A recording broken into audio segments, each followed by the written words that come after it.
Sehingga nilai dari pada saat kalian praktikum ditambah dengan nilai nanti pada saat kalian mengerjakan studi kasus dan membuat resume jurnal dan presentasi, itulah menjadi nilai akhir dari mata kuliah praktikum UTK 2. Sehingga ya harapan saya dengan kondisi seperti itu akan membuat nanti nilai kalian, nilai akhirnya bisa baik semuanya. Itu harapan saya. Itu ya. Tapi ya kembali bahwa saya butuh semangat kalian, butuh niat kalian, bagaimana kalian itu bisa memahami, mengerti apa yang kalian lakukan pada saat praktikum dan membuat tugas itu sebaik mungkin. Ya, jadi itu tolong diperhatikan. Nah, kemudian nah ini ya, jadi untuk yang gelombang pertama, maka hari ini akan saya berikan tugas juga yang Anda kerjakan sampai nanti kalian ya mungkin 2 minggu lagi kita ketemu, atau mungkin setelah hari raya kita ketemu untuk mendiskusikan hasil dari pencarian jurnal kalian. Kalau sudah dapat ACC baru Anda kerjakan. Gitu ya yang gelombang pertama. Nah, pada pertemuan ini nanti saya tidak akan terlalu lama, dan nanti yang gelombang pertama setelah saya kasih tugas, kalian saya berikan tugas dan tidak ada pertanyaan dan sudah jelas semua, maka kalian bisa meninggalkan room Zoom terlebih dahulu. Nanti tinggal yang gelombang yang kedua yang hanya ada di Zoom ini. Paham? Ya, oke. Jadi langsung aja ya, tugas untuk yang gelombang pertama, tugasnya apa? Saya akan share screen. Jadi untuk yang gelombang pertama itu kan ada 4 kelompok ya. Jadi masing-masing kelompok nanti saya minta mencari jadi tentang jurnal atau apapun ya. Jadi bukan jurnal aja, tapi mungkin bisa dari tesis atau dari skripsi ya. Jadi dari karya ilmiah, jurnal atau karya ilmiah lain itu ya selain jurnal yang membahas tentang proses ini ekstraksi cair-cair ya. Nah, ekstraksi cair-cair, jadi saya minta kalian nanti cari proses ekstraksi cair-cair di mana ya bahan yang digunakan adalah bahan-bahan organik gitu ya. Jadi bahan-bahan organik atau bahan yang aman atau ramah lingkungan. Bahan-bahan organik atau bahan yang ramah lingkungan. Jadi yang dimaksud ramah lingkungan ini ya bahan mungkin ya seperti pada saat kalian praktikum itu pakai asam asetat, itu kan masih ramah lingkungan ya. Atau mungkin nanti bahannya mungkin bisa pakai minyak kelapa gitu kan. Anda mau mengekstrak asam lemaknya menggunakan bahan lain ya. Jadi bahan-bahan yang saya harapkan bukan bahan-bahan yang berbahaya gitu ya, karena kemarin pada saat praktikum kita kan termasuk juga pakai bahan yang sedikit membahayakan gitu ya. Itu asam asetat kita campur dengan toluen. Nah, toluen ini kan selain ya membuat iritasi kulit dan juga baunya ini kan cukup menyengat, sehingga sebenarnya itu yang perlu kita ganti. Jadi saya dapat peringatan dari ketua jurusan bahwa ya diminta untuk ke depan tidak pakai toluen lagi, pakai bahan-bahan yang memang ramah lingkungan, aman terhadap mahasiswa yang praktikum. Nah, itu harapannya seperti itu. Sehingga saya mohon bantuan kalian, cobalah cari proses ekstraksi cair-cair yang di mana bahan-bahannya yang dipakai itu adalah bahan-bahan yang aman dan mudah yang ada di sekitar kita. Syukur-syukur itu. Ya entah itu nanti pengolahan limbah yang limbah organik atau mungkin apa kita cari. Nah, kalian sudah paham ya, artinya kalau kita berbicara ekstraksi cair-cair,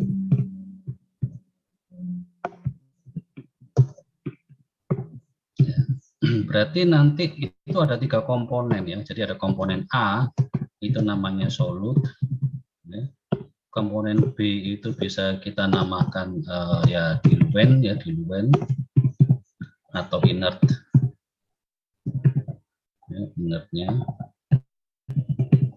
Terus yang C itu adalah solvent. Nah, kalau dalam kasus kemarin yang pada saat kita praktikum, solutnya adalah kita pakai di sini asam asetat, kemudian diluennya itu adalah kemarin kita pakai toluen, nah, kemudian solventnya, pelarutnya itu adalah kita menggunakan air, gitu kan. Nah, kita lihat ketiga bahan ini semuanya awalnya fasenya adalah fase cair. Jadi jangan nanti Anda mungkin cari ekstraksi, mau mengekstrak contoh ya mungkin daun gitu ya, daun tembakau, atau mungkin mau mengekstrak apa namanya kunyit atau daun suji gitu ya untuk mengambil zat warnanya, itu bukan ekstraksi cair-cair, tapi itu adalah ekstraksi padat cair. Jadi kalau bahannya awalnya padat, maka ya itu jangan kalian cari, jangan kalian gunakan jurnal itu, tapi harus pastikan awalnya semuanya fasenya adalah fase cair, termasuk seperti ini, asam asetat cair, toluen cair, air juga sudah jelas gitu kan. Nah, semuanya seperti itu. Atau mungkin diambil dari suatu padatan yang sudah diekstrak terlebih dahulu, mungkin dapat minyaknya gitu ya, minyak kemiri atau minyak apapun ya, minyak atsiri. Nah, kemudian kita ekstrak ya, karena minyak ini kan fasenya sudah fase liquid, nah itu bisa. Jadi seperti itu contohnya, sehingga itu bisa kita pakai. Jadi tolong dicari jurnal-jurnal yang memang harapan saya ini bisa membantu untuk masukkan ke depan jurusan gitu ya. Nah, ini salah satu proyek yang memang harus bisa kita selesaikan ya, ini proyek betul benar-benar proyek karena jurusan minta dan Pak Kajur berharap ini tahun semester depan gitu ya, tahun depan itu bisa kita pakai. Jadi harapan saya kalian bisa menemukan bahan-bahan yang ada di sekitar kita, bahan cair yang bisa kita pisahkan, kita ekstrak dengan proses ekstraksi cair-cair. Nah, ini tugas untuk yang mahasiswa praktikum gelombang pertama, sehingga kalian tidak santai di rumah, tidak hanya nanti lupa materinya, tapi coba cari studi kasus ini, dan ini menjadi proyek akhir dari mata kuliah praktikum UTK 2. Sampai sini ada yang mau ditanyakan atau mau didiskusikan, silahkan.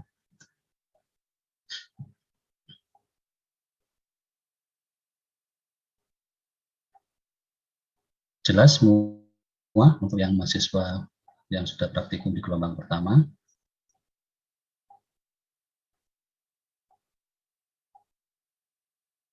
Apakah ada yang mau ditanyakan?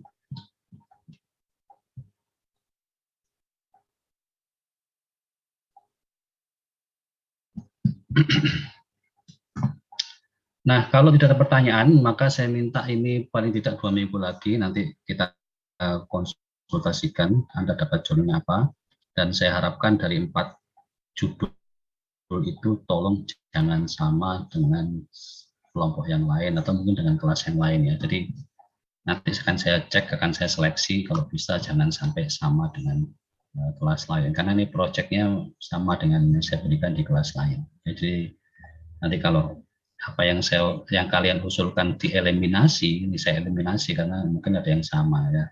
Nah, itu nanti kita harus paling tidak Anda dapat cadangan ya, cadangan jurnal lain alternatif, sehingga ya jangan cari satu jurnal saja, tapi kalau bisa minimal 2 jurnal, sehingga kalau tereliminasi tidak diterima, Anda sudah punya alternatif judul yang lain ya. Jadi tidak hanya dari jurnal, tetapi mungkin karya ilmiah, bisa dari skripsi, dari tesis, atau mungkin dari disertasi, coba cari ya, itu memperluas skop bahan materi yang bisa kalian search ya, kalian cari.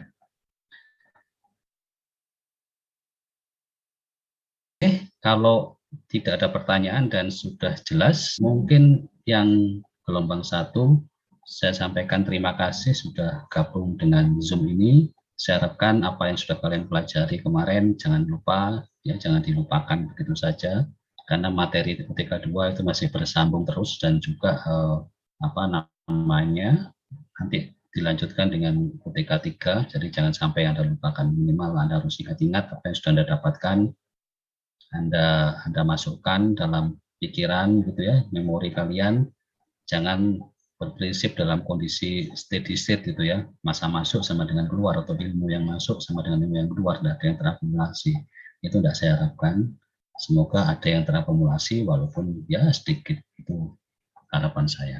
Semoga tidak hanya sedikit tapi banyak yang terakumulasi. Nah, itu yang bisa saya sampaikan untuk yang gelombang 1. Mungkin silahkan kalau mau leave Zoom tidak apa-apa. Tinggal nanti yang gelombang 2 saja yang ada di sini. Silahkan.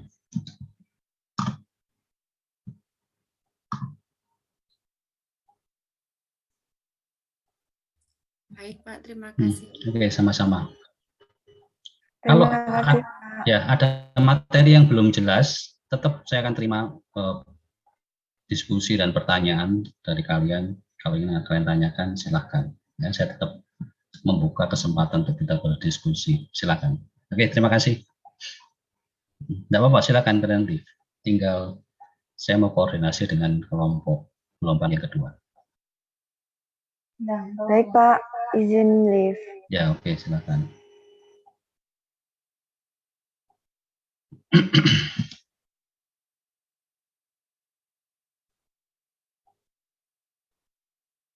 Oke, ini tinggal yang gelombang kedua ya. Ini yang dari luar kota berapa orang? Berapa orang? Yang luar kota berapa orang? Atau semuanya Malang semua? Saya dari Ponorogo, Pak. Sekarang sudah dari Bojonegoro, Pak. Sudah di Malang? Kaltim, Pak. Dari Malang, sudah sampai Malang belum? Belum. Sudah, Pak. Sudah, Pak. Sudah, Pak. Oke, jadi kan gini ya. Kalau sesuai jadwal, setelah hari raya, itu kan kita masih ada pertemuan gitu kan, ya kan? Karena kita nanti mulai di minggu kedua bulan April kan, minggu kedua, minggu ketiga, minggu keempat ya. Di akhir bulan April itu, ya minggu berikutnya kan sudah hari raya. Maksud saya ini penawaran ya, jadi kalian boleh setuju atau boleh tidak, nanti kalian diskusikan dengan teman-teman kalian. Maksud saya, kalau seandainya dalam 3 minggu itu nanti kita selesaikan 4 judul, itu gimana kira-kira? Kalau kalian setuju, nanti minggu depan sampaikan ke saya keputusannya, sehingga minggu depan itu nanti dalam 1 hari, 1 pertemuan kita selesaikan 2 judul. Sehingga minggu ketiga kalian tinggal praktikum humidifikasi, sehingga setelah hari raya kalian tidak punya tanggungan ke kampus lagi, khususnya untuk OTK 2, tapi tidak tahu kalau praktikum yang lain. Harapan saya seperti itu sih. Jadi kita tuntaskan di bulan April. Selesai, Anda katakanlah mau pulang, mau mudik gitu ya silahkan, tidak perlu balik lagi ke kampus. Itu kalau saya mikirnya gitu sih. Ya, sehingga kalian nanti kita pertemuan tinggal daring aja. Tapi tidak tahu yang praktikum Dalpro gimana, belum ada kabar. Gelombang kedua kapan Dalpronya? Sudah berjalan untuk minggu ini. Terus habisnya kapan? Minggu berapa habisnya? Nggak tahu. Berapa minggu sih kalau Dalpro itu dalam satu gelombang? Berapa minggu biasanya ya Dalpro?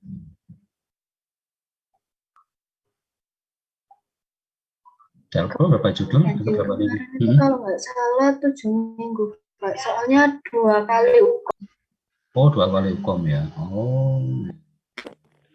Ya terserah, kalau kalian nanti tetap setelah hari raya mau ada praktek lagi silahkan. Saya sih siap-siap aja gitu. Enggak apa-apa. Jadi enggak usah khawatir. Entah itu mau dimanfaatkan jadi 3 minggu atau mungkin tetap 4 minggu setelah kita lakukan minggu keempatnya itu setelah hari raya, sebenarnya silahkan gitu ya. Saya siap-siap saja. Cuma ini menawarkan opsi yang mungkin bisa membantu kalian lebih ringan. Tapi ya semua terserah kalian gitu ya. Saya nggak bisa memaksa kalian. Nah itu yang saya tawarkan. Nanti kesepakatan tolong disepakati minggu depan disampaikan ke saya. Nanya gimana sehingga bisa kita lakukan sesuai kondisi yang sudah kalian sepakati. Nah kemudian itu tadi untuk teknis ya, tolong ada kesepakatan itu saya tunggu jawabannya minggu depan pada saat pertemuan. Kemudian nah ini sekarang saya mau mengevaluasi atau melihat tugas-tugas yang sudah saya berikan, jurnalnya atau mungkin apapun dari yang sudah kalian cari, coba di share screen bisa nggak satu-satu tugasnya. Sekarang nanti akan saya komentari, saya nanti lihat gitu. Ya, dimulai dari siapa yang kira-kira siap, tunjukkan aja tugasnya, jurnalnya tampilkan di share screen. Nanti akan saya komentari.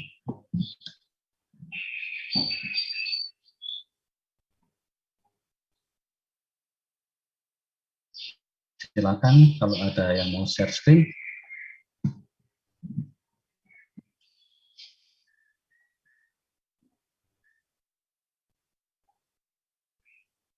Permisi Pak, izin share screen jurnalnya. Ya, oke. Jadi nanti perwakilan masing-masing kelompok ya share screen ya. Silakan. Mbak siapa tadi? Mbak Kiwi ya. Oh, Mbak Siva. Silakan Mbak Siva. Ya Pak, apa sudah terlihat ya share screen-nya? Oke. Oke ya, saya lihat dari judulnya dulu. Simulasi absorpsi gas CO2 dengan pelarut DEA ya, dietanol amin. Menggunakan simulator Aspen-HYSYS. Ya. Ini sudah betul gitu ya prosesnya. Nah, cuma ini kan simulasi gitu Mbak. Jadi kalau prosesnya udah benar ya. Jadi kita menggunakan jadi gini sebentar. Stop screen dulu. Stop screen dulu. Stop screen. Tak jelaskan lagi. Mungkin kalian belum jelas. Ya, maaf saya mungkin kalian belum paham. Jadi di dalam absorpsi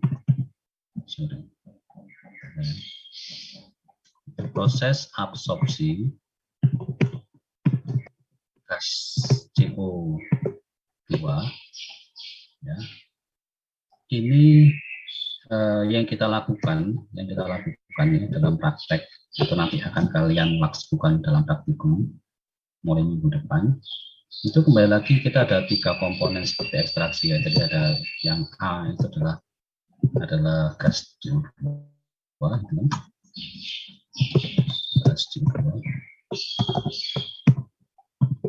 kemudian komponen B-nya itu adalah komponen C-nya itu adalah solvent. Oke, saya jelaskan.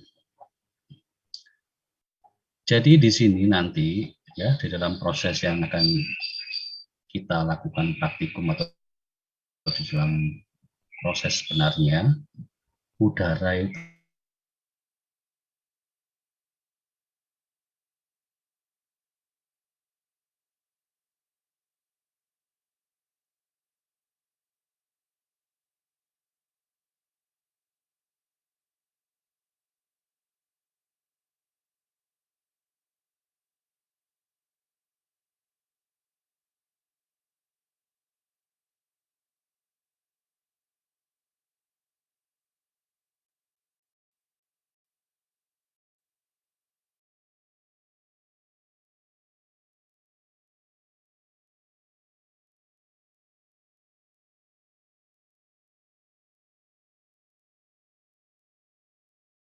kalau kita menggunakan absorpsi fisik, maka solventnya air. Kalau kita menggunakan air, ya itu yang terserap, atau kalau kita berbicara teori OTK2, jumlah CO2 yang terdifusi ke air itu kecil sekali. Jadi kelemahan absorpsi fisik itu bahwa tingkat penyerapannya itu sedikit sekali atau kecil. Sehingga untuk mengatasi permasalahan itu, maka ditambahkanlah NaOH, jadinya nanti absorpsi kimia. Jadi dibantu dengan adanya reaksi kimia. Ya, paham sampai sini? Jadi supaya kondisi absorpsi fisik itu yang punya kelemahan yang terserap sedikit atau kecil tingkat penyerapannya, supaya dia lebih banyak, maka ditambahilah suatu bahan kimia, di mana bahan kimia itu bisa bereaksi, di mana ini adalah NaOH, bereaksi dengan CO2 menjadi natrium bikarbonat dan terakhir menjadi natrium karbonat. Ada 2 reaksi. Ya, jadi dia akan bereaksi sehingga apa? CO2 yang terserap itu semakin banyak. Intinya kalau CO2 yang terserap maka CO2 itu bisa kita tangkap sebanyak mungkin. Udara yang mengandung CO2 atau gas yang mengandung CO2 ini akan berkurang. Kan targetnya bagaimana kita mendapatkan CO2 sebanyak mungkin sehingga yang ada di campuran udara ini CO2-nya kecil. Keluarnya ya, masuknya awalnya mungkin 10, keluarnya jadi 5 atau 4. Kemana yang sisanya itu ya sudah keserap, terabsorb. Nah, kembali lagi bahwa target kita itu adalah kita akan mendapatkan gas CO2 sebanyak mungkin.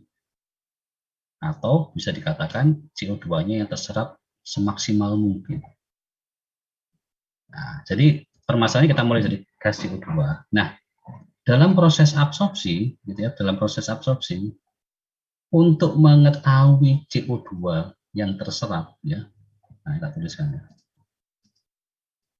Untuk mengetahui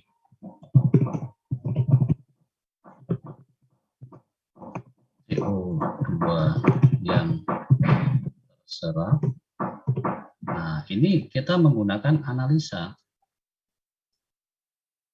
Maka digunakan suatu metode analisa.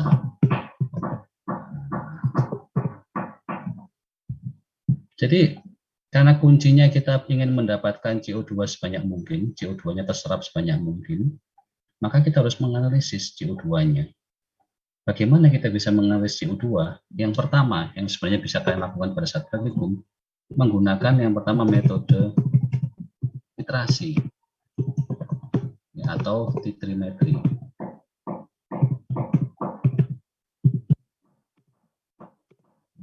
Yang kedua, ini menggunakan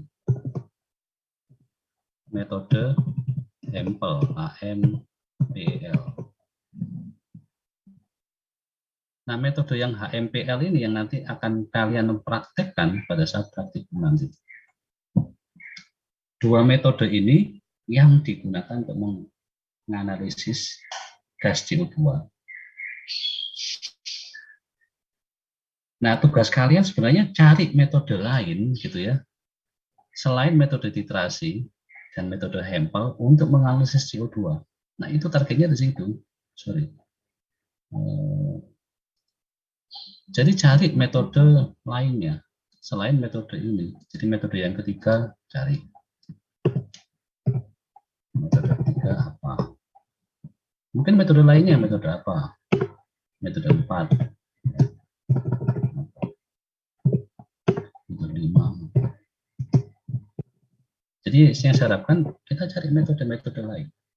Metode yang bisa digunakan untuk menganalisis CO2 dalam proses absorpsi.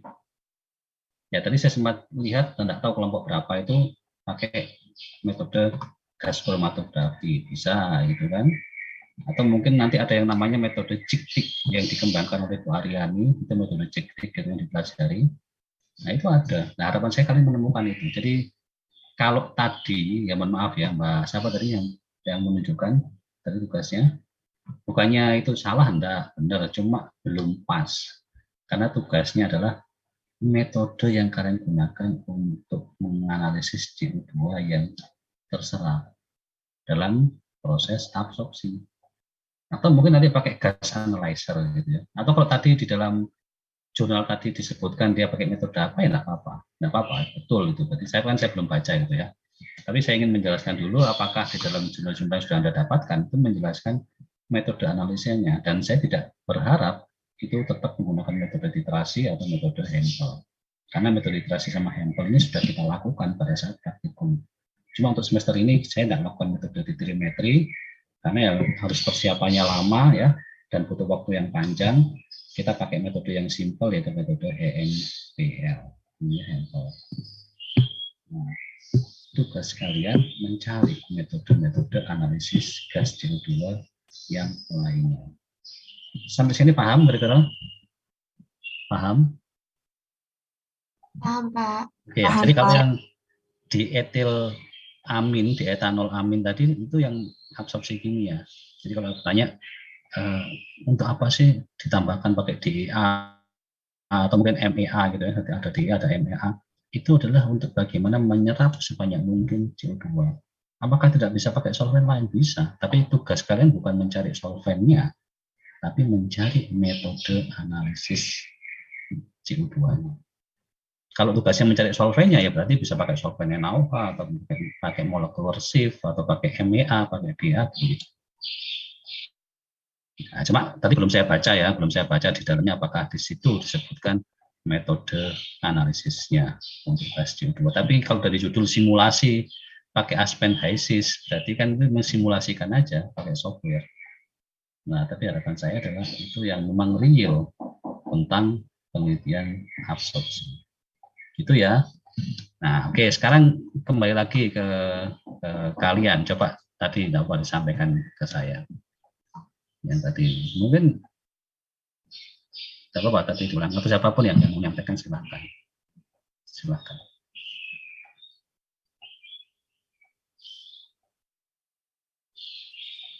Oke, siapa yang mau share screen silakan.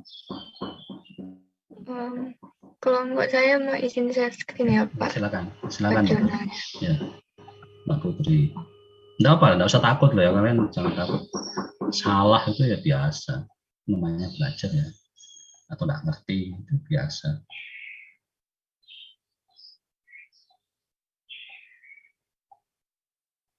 Ya, silakan. Apakah sudah terlihat ya, Pak? Nah, sudah, oke. Ya, jadi dari kelompok kami itu nyari jurnal dan ini, Pak, nemu jurnalnya. Oke, judulnya udah bagus. Oke.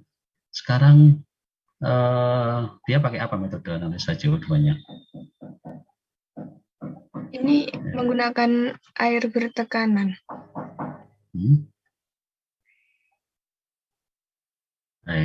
Air ketekanan itu metode absorpsinya loh, Mbak.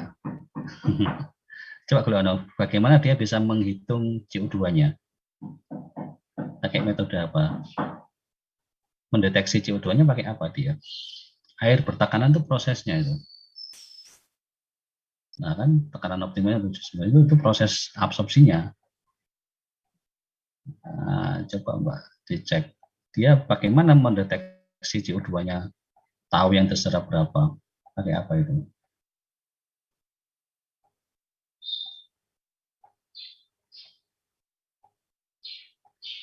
Gak disebutkan di situ ya. Permisi Pak, ini pakai HYSYS. Nah, kok pakai HYSYS itu? Iya, dan Aspen proses ekonomik. Anda tahu HYSYS? Sudah pakai HYSYS atau belum? Anda pernah pakai HYSYS atau belum? Sudah pernah pakai HYSYS atau belum? Belum, Pak. Nah, HYSYS itu sebenarnya seperti ini, Mbak. Jadi HYSYS itu memang digunakan untuk mensimulasikan proses. Namanya simulasi itu dibuat di ruang. Jadi ini kan software ini. Jadi namanya HYSYS itu software, ya, perangkat lunak software yang kita pakai untuk mensimulasikan proses real. Nah, jadi ini simulasi, namanya simulasi kan di ruang ya, yang kita buat dalam software sehingga kalau dengan simulasi itu bisa kita cari neraca masanya, bisa kita ubah-ubah operasinya tanpa mempengaruhi proses sesungguhnya. Nah ini kan simulasi. Nah, harapan saya jangan yang simulasi karena yang namanya Aspen HYSYS itu software. Koyok kamu pakai Word, kayak pakai Excel. Nah itu, jadi proses itu kita masukkan ke dalam suatu software, kita buat simulasinya. Dengan simulasi tersebut, maka kita bisa mengubah kalau laju alirnya sekian, produknya berapa. Kalau tekanannya saya ubah sekian, keluarnya gimana. Itu adalah simulasi. Jadi tanpa alat sesungguhnya, kita simulasi. Simulasi itu kan membuat suatu tiruan. Ya. Nah, kembali lagi bahwa di sini saya ingin mencari metode menganalisis CO2-nya. Jadi tidak berbicara absorpsinya mau pakai apa, silahkan, mau pakai metode apa, tapi kalian nanti menganalisis CO2-nya itu pakai apa di dalam proses absorpsi. Jadi kata kuncinya itu adalah mungkin Anda pakai analysis method for gas CO2 gitu ya, katakanlah ya. Nah itu bisa ya, pakai metode apa, gitu kan? Berarti dalam proses in absorption proses, kalau memakai kata kunci seperti itu. Ya, jadi ini sebenarnya sudah tidak salah, ini menarik gitu ya, judulnya cukup menarik dan saya apresiasi yang kalian cari. Cuma belum pas. Gitu ya Mbak Putri, paham Mbak Putri? Iya Pak, paham Pak. Terima kasih ya Pak ya. Berarti jangan simulasi, jangan pakai Aspen, HYSYS dan lain-lain. Tadi juga yang pertama tadi Mbak siapa? Itu kan pakai Aspen, HYSYS ya, itu simulasi. Jadi namanya simulasi proses. Kalian nanti di semester berapa nanti ya, itu ada simulasi proses. Jadi ya belajarnya HYSYS. HYSYS itu bikin gambar-gambar kayak gitu, rangkaian proses di industri, kita simulasikan, itu seperti itu. Nanti bisa muncul otomatis neraca masanya, neraca panas, itu otomatis. Jadi cenderung itu untuk merancang suatu proses, merancang suatu pabrik, memodifikasi dan ya melihat dampak proses kalau kita berubah dengan simulasi itu. Oke, mungkin yang lain silahkan. Permisi Pak, ini saya izin stop share ya Pak. Ya kalau belum ketemu seperti ini tidak apa-apa, Anda cari lagi, nanti 2 minggu lagi kita ketemu lagi. Jadi tidak harus ini benar, tidak apa-apa, nanti saya kasih waktu lagi 2 minggu lagi, cari, nanti kita diskusi lagi, kita janjian kapan gitu ya waktunya. Mungkin setelah praktikum atau pada saat kalian praktikum kan bisa konsultasi dengan saya gitu. Sampai di akhir pertemuan kalian harus mendapatkan data atau jurnal itu. Yang lain mungkin silakan, kalau mungkin ada merasa yang tepat ya, sesuai yang saya ya silakan.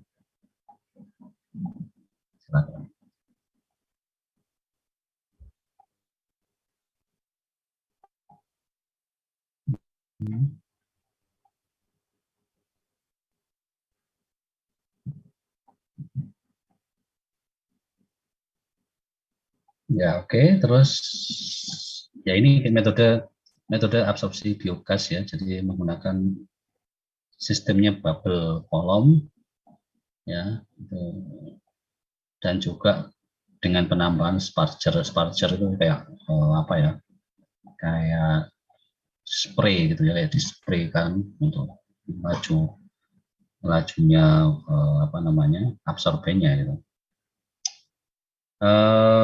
Oke, coba lihat ke bawah Mbak, ini pakai apa ini kan, sampel lah ini loh. Nah itu kan CO2-nya dia, dan penyerapan CO2 yang paling gimana, dengan apa? Analisisnya pakai gas kromatografi Pak. Ya, analisis sampel dilakukan dengan gas kromatografi. Oke, boleh nih. Ya, tapi nanti tolong dijelaskan ya, apa namanya, bagaimana mekanisme dari gas kromatografi. Ya betul, apa ini yang tadi sempat saya baca. Ini tadi yang sempat saya baca sepintas dari tugas kalian. Ya, ya memang ya kalau itu alat itu kita hubungkan dengan alat gas analyzer. Dengan gas analyzer itu terpantau langsung CO2 masuk berapa, CO2 keluar berapa, ya. Ini makanya yang saya minta itu persentase penyerapan CO2 itu kan berapa yang diserap. Nah, makanya kita bisa mendeteksi CO2-nya. Jadi metode menganalisis CO2-nya. Nah, ya, jadi menganalisis gas CO2-nya pakai apa, ya. Tadi saya informasikan dengan metode JICTIC ya, tulisannya JICTIC ya. CHIC THI TK, JICTIC itu ada. Itu dulu sudah pernah diteliti sama Bu Aryani untuk disertasi beliau. Terus kemudian atau metode yang lain silakan Anda cari. Termasuk ini ya, gas kromatografi bisa. Oke, ini Pak ACC boleh ini dipakai, Mbak Vidya. Silakan Anda pakai untuk kelompok Anda. Nanti ini jurnal ini nanti coba kalian buat dengan kalimat kalian gitu ya, diringkas, kemudian Anda buat seperti apa namanya, makalah gitu ya. Kemudian nanti disiapkan juga materi untuk presentasinya di PowerPoint gitu ya. Karena saya lihat tadi ada yang juga ngirim PPT-nya langsung. Nah, jadi tugas ini tetap sumbernya harus kalian tunjukkan ke saya, baru setelah jurnal atau sumbernya itu saya ACC, baru boleh kalian kerjakan. Ya gitu ya. Oke, ini oke lah, boleh saya terima. Nanti kalian buat makalahnya dari jurnal ini, Anda baca, Anda tuliskan dengan bahasa kalian yang sudah kalian pahami dari jurnal ini. Harapan saya apa? Ke depan, apa yang kalian pelajari ini bisa menjadi ide untuk menjadi suatu tugas akhir atau apapun ya. Itu ada manfaatnya. Kita belajar seperti ini. Ya, oke, ini saya sudah setuju. Mungkin yang lain? Permisi Pak, izin bertanya. Silakan. Nah. Ini kan saya juga dari kelompoknya Slifidia kan Pak ya. Di jurnal ini itu gas kromatografinya hanya dijelaskan sekilas seperti kayak hasil dari absorpsi ini dilakukan analisa dengan gas kromatografi seperti itu aja Pak. Tapi mekanisme untuk dimasukkannya berapa, gimana itu tidak terlalu dijelaskan. Itu apakah kita boleh mengambil informasi dari mungkin jurnal lain gitu? Boleh. Intinya kelompok kalian sudah kunci untuk topiknya analisanya gas kromatografi gitu ya. Jadi sudah ada kunci topik untuk analisa pakai gas kromatografi sehingga nanti kalian gali dari mungkin referensi yang lain, itu gimana caranya dia menekan gitu ya, caranya dia mendeteksi, itu kalian bisa gali lagi. Intinya bahwa saya setuju dengan gas kromatografi untuk kelompok kalian. Yang kelompok lain cari yang lainnya gitu ya. Berarti Anda sudah ngelok untuk metode gas kromatografi untuk tugas ini. Yang lain, kelompok lain coba cari yang lainnya. Itu ya, Mas. Paham? Baik Pak, terima kasih Pak. Tinggal nanti digali lagi dari referensi yang lain gimana sih.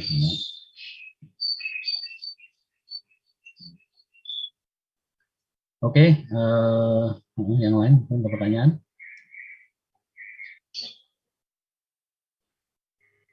Ya, silakan. Terima kasih. Permisi Pak, saya izin share screen. Oke, silakan. Untuk kelompok 4. Ya, silakan. Mohon maaf Pak sebelumnya. Kelompok itu awalnya sama seperti kelompok sifat ternyata untuk jurnalnya. Tetapi kami dengan satu lagi. Apakah boleh yang satunya itu Pak? Boleh. Coba tampilkan aja dulu, nggak apa-apa. Tampilkan dulu.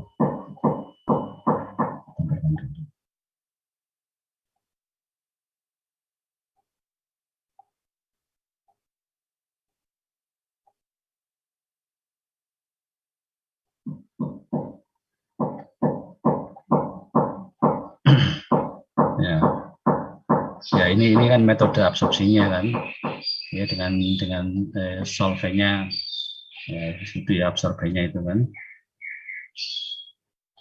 Nah, sekarang pakai apa metode analisanya di situ, CO2-nya? Disebutkan enggak? Sebenarnya kata kunci kalian tuh yaitu tadi metode analisis ya, gas CO2 pada proses absorpsi. Ya, harapan itu muncul itu untuk kata kunci search-nya. Nah, terus ke bawah disebutkan enggak dia pakai apa? Ini pakai gas kromatografi juga itu kelihatannya ya. Gambar tadi Mbak, gambar yang tadi di atasnya ada foto. Nah itu dihubungkan sama apa? Terbesar, Mbak, dibesar. Gas CO2, kemudian diameter, kemudian apa itu? Tak kurang besar lagi. Coba dapat di view. Ada pompa, ada apa lagi Mbak kelihatan? pH, manometer, konduktor membran, flow meter.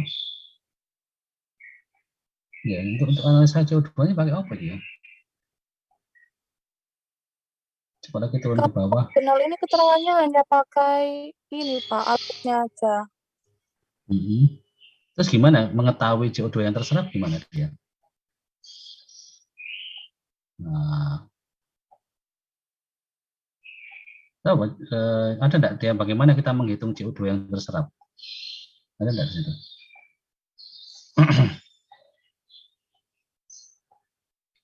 Sepertinya tidak ada, Pak. Dia kok tahu CO2-nya keserap piro? Bener ya. Kesimpulannya apa? Kesimpulannya. Penelitian ini telah dilakukan untuk melakukan studi penyerapan gas dari campurannya dengan menggunakan protein. Yang diserap apa ini? Melakukan studi penyerapan gas CO2 dari campurannya dengan metan dan nitrogen.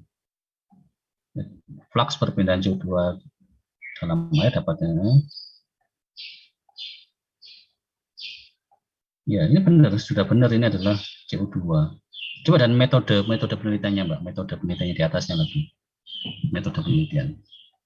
Saya mau lihat. Karena ini kalau memang benar menarik ini. Ada metode penelitian. Membran syarat digunakan untuk uji perpindahan massa kemudian dalam modul dialirkan campuran gas CO2 metan.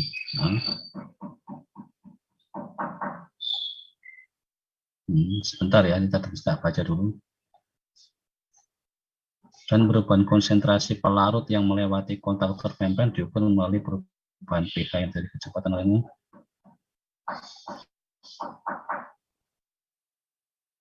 Terus ke bawah lagi, ke bawah. Ini pakai membran nih. Ini terus ke bawah lagi. Ya, ini sebenarnya nggak disebutkan ya. C di mana Q adalah laju alir pelarut dan luas permukaan membran, sementara Cn, C0 dan Z adalah konsentrasi CO2. Nah, ini nggak disebutkan ya. Caranya pakai apa ya?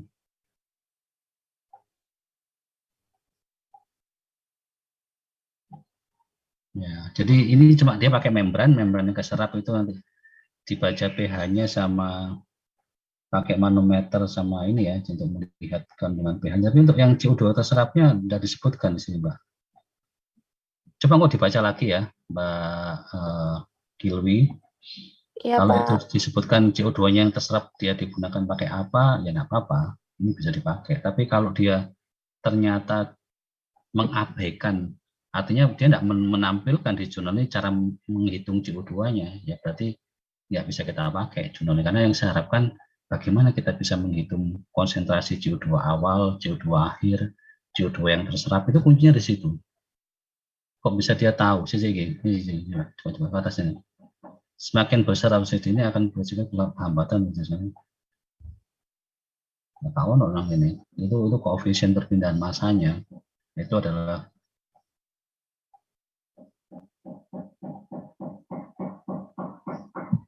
flux itu betul ya, karena proses difusi kan kita hitung flux. Ya coba ini tidak apa-apa, tapi carian ya untuk menganalisis CO2-nya itu gimana. Ya, kalau dia menghitung CO2-nya menggunakan prinsip teraca massa ya bisa. Jadi kita mungkin dia menghitung pakai proses difusi gitu ya. Jadi menganalisis CO2-nya dia pakai persamaan. Jadi ini menggunakan kinetika. Jadi cari kinetikanya dulu sehingga pakai prinsip neraca massa. Jadi CO2-nya bisa deteksi dari persamaan. Jadi kalau kalian ngitung di teori OTK gitu kan, di teori OTK 2 itu kan Anda menghitung flux juga kan, berapa flux dari komponen A yang terdifusi dari titik 1 ke titik 2 kan gitu kan. Nah, coba dibaca apakah ini juga dia tidak pakai suatu instrumen untuk mendeteksi CO2 tapi menggunakan suatu persamaan ya, persamaan kinetika yang sudah didapatkan dari membran itu sehingga kita bisa menentukan nilai flux. Kalau flux itu kan sama dengan jumlah CO2 ya. Ya mungkin bisa per mol gitu kan, perluasan yang berpindah ya. Nah, itu coba dipelajari lagi Mbak ya, dibaca lagi ya Mbak ya. Tapi oke lah, ini sementara saya terima dulu, tapi nanti coba dilihat ya. Jadi ini kelihatannya dia menghitung, nah ini kan koefisien perpindahan massanya, itu kan DAB-nya kan, koefisien itu kan, koefisien difusivitasnya kan itu. Nah, jadi ini ada pakai persamaan ini mesti. Jadi ngitungnya berapa, konsentrasi awalnya berapa. yang berpindah berapa. Ya itu ya, jadi ini kayak prinsip di teori OTK 2, menghitung difusivitas. Boleh ini dipakai karena ya ini adalah prinsip dari neraca massa. Berarti kalau kalian seperti ini ya coba dicek ya. Jadi ini bagaimana cara perhitungan CO2-nya. Sementara saya terima dulu, tapi nanti Anda pelajari lagi gitu ya. Gimana dia bisa mencari CO2 yang terserap, konsentrasinya berapa. Gitu Mbak Gilby ya. Nanti 2 minggu lagi lah kita ketemu lagi. Kalau itu belum ketemu, segera kabari saya, cari yang lainnya lagi, metodenya analisis CO2. Baik Pak, terima kasih. Sama. Oke, yang lain mungkin sudah semua yang tadi ya, sudah 4 jurnal ya dikirimkan ke saya yang sudah ditampilkan.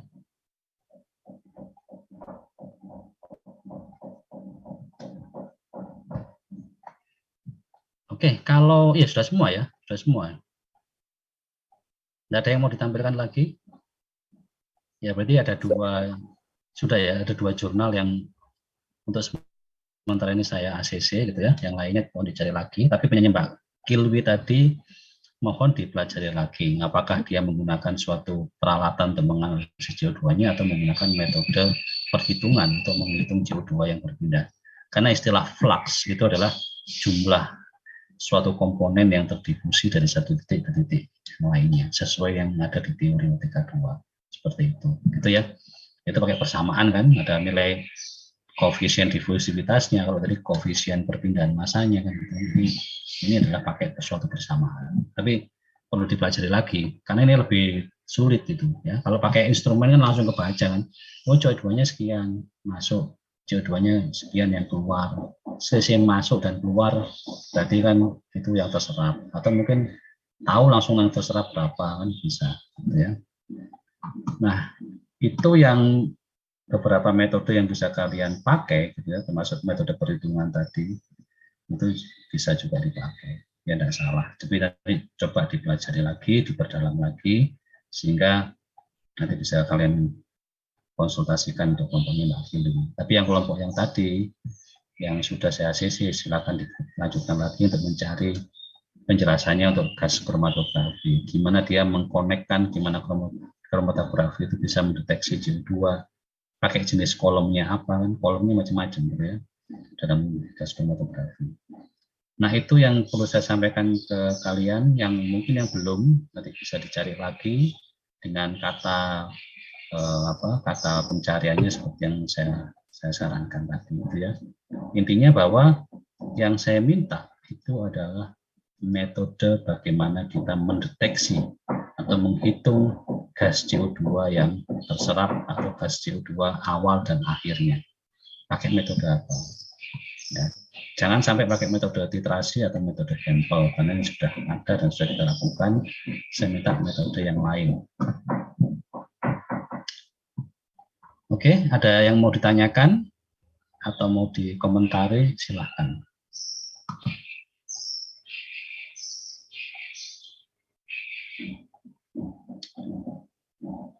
Oke, sambil menunggu, saya juga menginformasikan untuk yang mungkin akan praktek, berarti kan nanti kita siapkan untuk praktikum itu Anda pakai jas lab yang putih gitu ya, yang putih yang sudah kalian pakai gitu. Dan untuk yang humidifikasi juga disiapkan yang overall. Tapi biasanya untuk gelombang 1 kemarin, untuk yang humidifikasi saya taruh di minggu terakhir. Jadi Anda sementara untuk minggu ke-1 sampai minggu ke-3 itu pakai yang jas lab warna putih.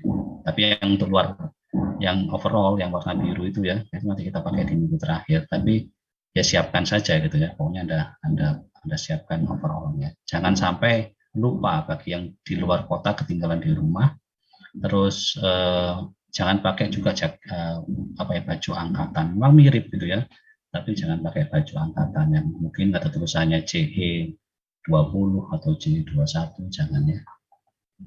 Ada tulisannya angkatannya tahun berapa gitu ya. Jadi tetap pakai overall resmi untuk praktikum. Ya, jadi itu yang bisa saya sampaikan untuk kalian yang akan praktikum gelombang 2. Nanti kita ketemu minggu depan langsung di lab ya, di lab OTK lantai 2 gedung AGI, jangan salah. Anda standby di gedung Aki, lab Aki lantai 2. Kalau di Dalpro kan lantai 3 ya, jadi kalian di depan lab UTK, situ ada standby di situ. Anda harus siap sebelum jam 8 dan ya, kita usahakan jam 8 kita sudah mulai praktikum.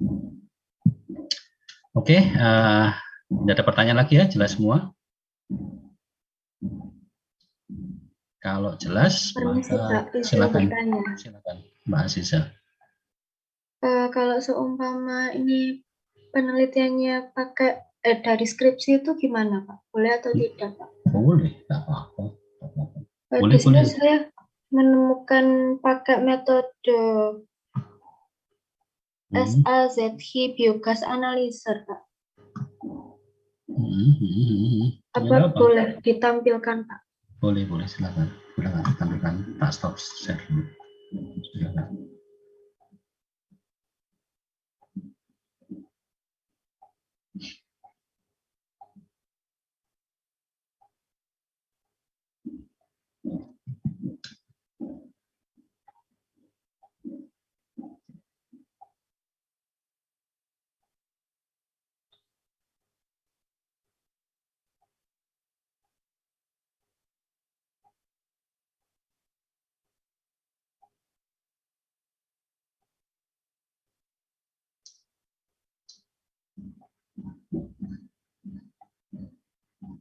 Jadi dari beberapa karya ilmiah boleh aja, karya ilmiah itu bisa dari skripsi, bisa dari tesis, bisa dari apapun ya. Jadi yang pentingnya karya ilmiah bisa kalian pakai, jurnal juga bisa.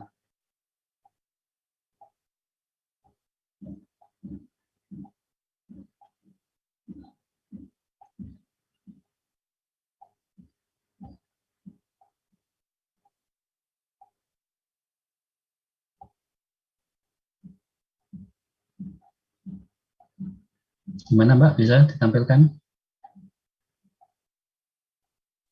Iya Pak, sebentar.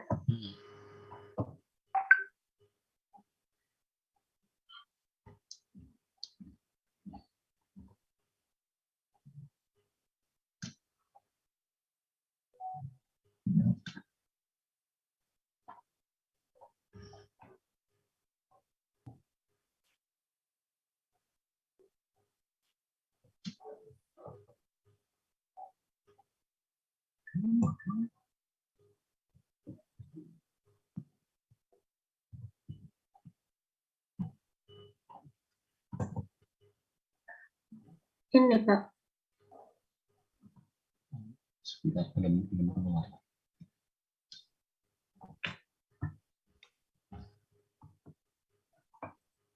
Oke, sudah keluar. Coba lihat judulnya Mbak. Lihat judul.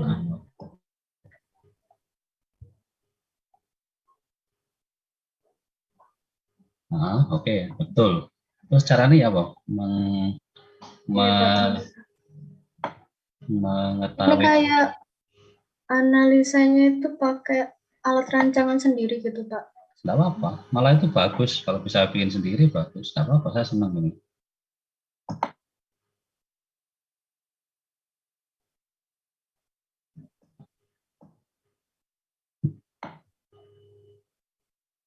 Malah yang pakai metode-metode sederhana yang bisa dirancang sendiri bagus ini.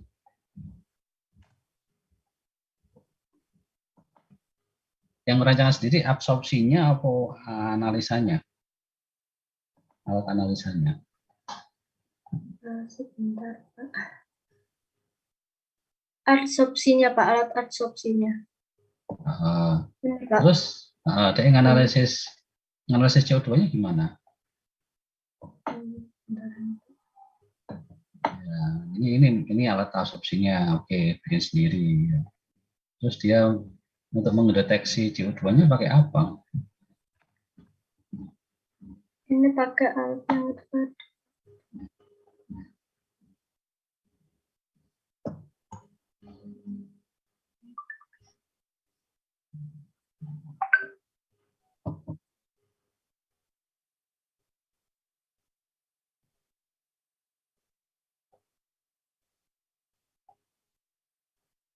Nah, biasanya memang orang-orang biasanya tidak terlalu ini concern di acara untuk analisis CO2-nya. Iya, Pak. Oh, enggak. Ini sih menarik. Kamu bikin ini menarik gitu. Tapi bagaimana mendeteksi CO2-nya? Jadi itu pesan Mbak, itu Mbak. Iya, ini, Pak. Dianalisa kandungan gas CO dengan menggunakan SAZK Biogas Analyzer. Nah, ini boleh pakai ini Biogas Analyzer ya. Nah, tapi kamu ada nggak penjelasan alat ini? Ya, kok di sini.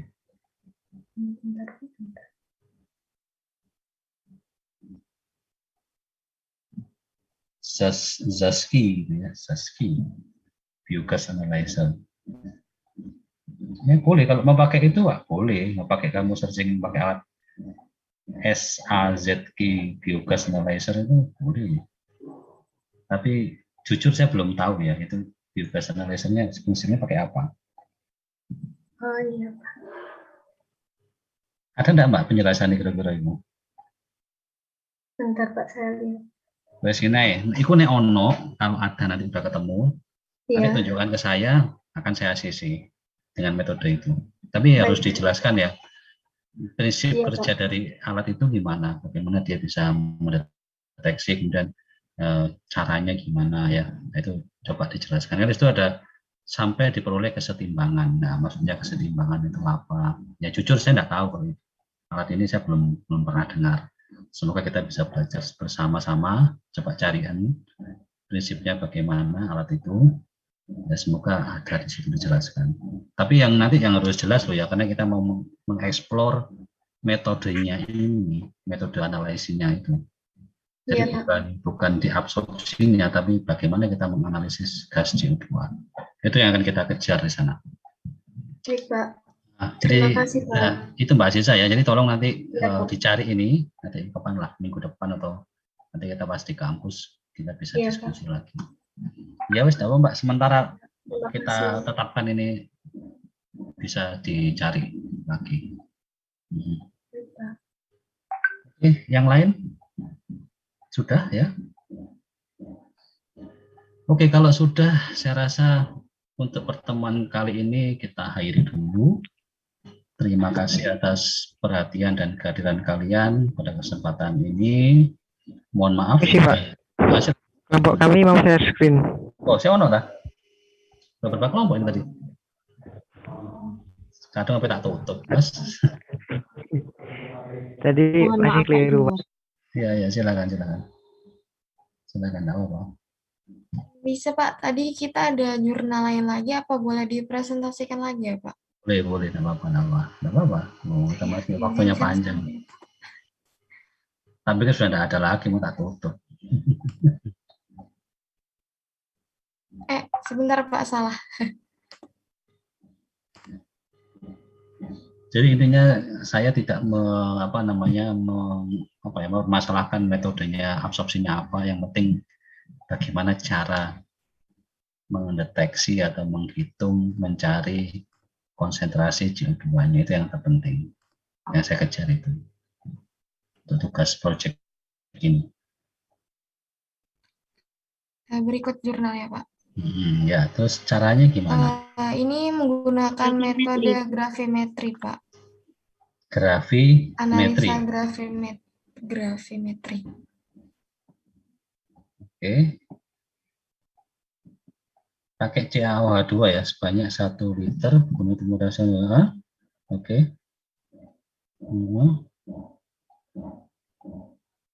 Berarti itu nanti ada, kemudian CCI yang diterasinya apa kayak kontakkan, enggak ada, dia langsung dikontakkan ya dengan ini ya. Ya, oke, ini betul, malah bagus ini pakai gravimetri. Kalau saya kan dikasih tadi ya di trimetri, ini gravimetri ya boleh Mbak, cuma nanti dieksplor lagi lebih dalam ya untuk gravimetri gimana reaksinya yang sudah ada ini ya betul ini. Baik Pak, terima kasih banyak ya Pak. Ya, kalau ini langsung tak ACC ya. Sama tadi. Bagus kalau ini, malah karena ini sederhana lagi, kalian pakai CaOH 2 kali banyak, kemudian tinggal langsung dikontakkan dengan gas alam, ini udah ketemu nanti. Ya, oke, bagus ini, sederhana dan murah dan bisa diaplikasikan. Ya, menarik, Mbak. Terima kasih ya Pak, izin stop sharing. Ya, oke. Ada lagi? Untuk yang terakhir kalinya kesempatan. Nanti kalau nggak tutup, nanti ada lagi. Permisi, Sudah. Pak. Gimana? Pak, saya juga ada lagi, Pak. Kayaknya lebih, kan tadi itu masih pakai kayak neraca massa gitu ya. Ini Nah, udah gitu. kayak alat instrumentasi. Boleh. Ya, mungkin bisa dicek Iya. terlebih dahulu ya, Pak. Iya, Takutnya iya. belum sesuai juga. Ini coba di share screen. Silakan.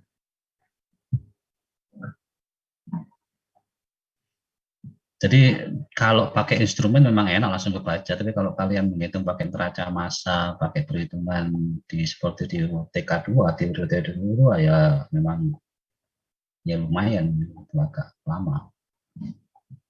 Kalau pakai alat instrumen bisa kedeteksi langsung. Nah, ini sensor gas. Nah, ini betul. Ini pakai tadi pakai gas analyzer, pakai sensor. Ya, ini nanti kita mau pakai ini, tinggal beli aja sensor gas semikonduktor TPS. Betul. Ini yang juga bagus. Saya setuju Mbak Filwi, ini setuju. Ya. Baik Pak, berarti sudah benar ya Pak. Di sini juga sudah ada cara analisisnya di bawah Pak. Iya betul. Ini pakai gas detektor, sensor gas detektor. Nah ini yang sebenarnya mau saya pasang di alat absorpsi kita, di alat lab itu mau saya pasang itu sensor ini. Ya, jadi beli sensornya murah, jadi paling ya agak murah sih ya, di atas 1 jutaan lah sensornya ini. Tapi nanti akan terbaca langsung di dalam ya kayak di PC gitu ya, terbaca. Tapi tadi yang punyanya itu menarik juga yang pakai Jawa 2 kali, karena tetap saya senang yang sederhana itu menarik, yang mungkin bisa diaplikasikan. Ya, sensor gasnya kan situ kan. Ya Mbak, saya setuju, enggak apa-apa Mbak, itu bagus soalnya. Baik, ya kamu Pak, sudah dapat ini tinggal pakai yang kedua ini ya Pak. Ya, tinggal diringkas saya ini, kan sudah enak. Ya. Iya Dan Pak. mekanismenya ada semua. Ya wis, ada lagi? Yang lain silakan. Permisi Pak. Kan itu tadi pakai dari kelompok 1 yang pakai SAS itu tadi, itu ternyata alatnya itu kayak sensor gitu Pak. Jadi otomatis. Ya, sensor apa itu? Semikonduktor apa itu? Semikonduktor apa sensor apa? Tidak apa-apa, kalau memang itu sensor, jelaskan sensornya apa, tidak apa-apa.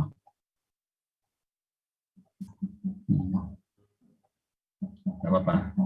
Karena memang ke depan saya mau modifikasi alat itu untuk pakai sensor-sensor. Ya, termasuk kalau mungkin ada harganya, beli sensornya di mana, malah kalau kalian dapat informasi itu ya makin bagus. Gitu. Rencananya ke depan memakai saya itu. Jadi memudahkan kalian untuk bisa membaca konsentrasi gas CO2-nya. Tidak apa-apa Mbak, boleh. Bisa untuk sensor-sensor. Ada lagi yang mau disampaikan?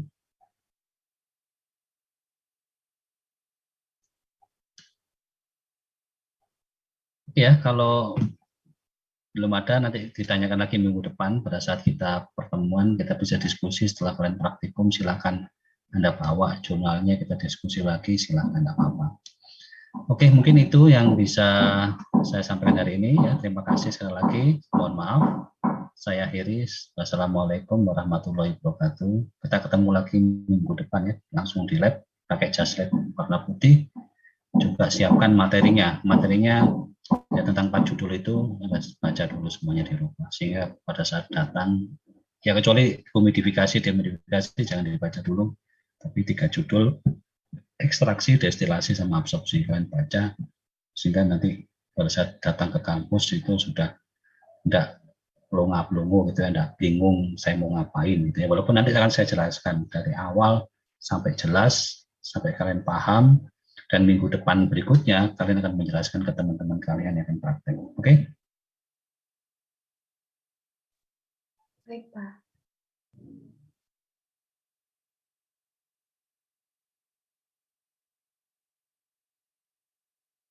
Saya tadi minggu ngarep iku ya apa maksudnya?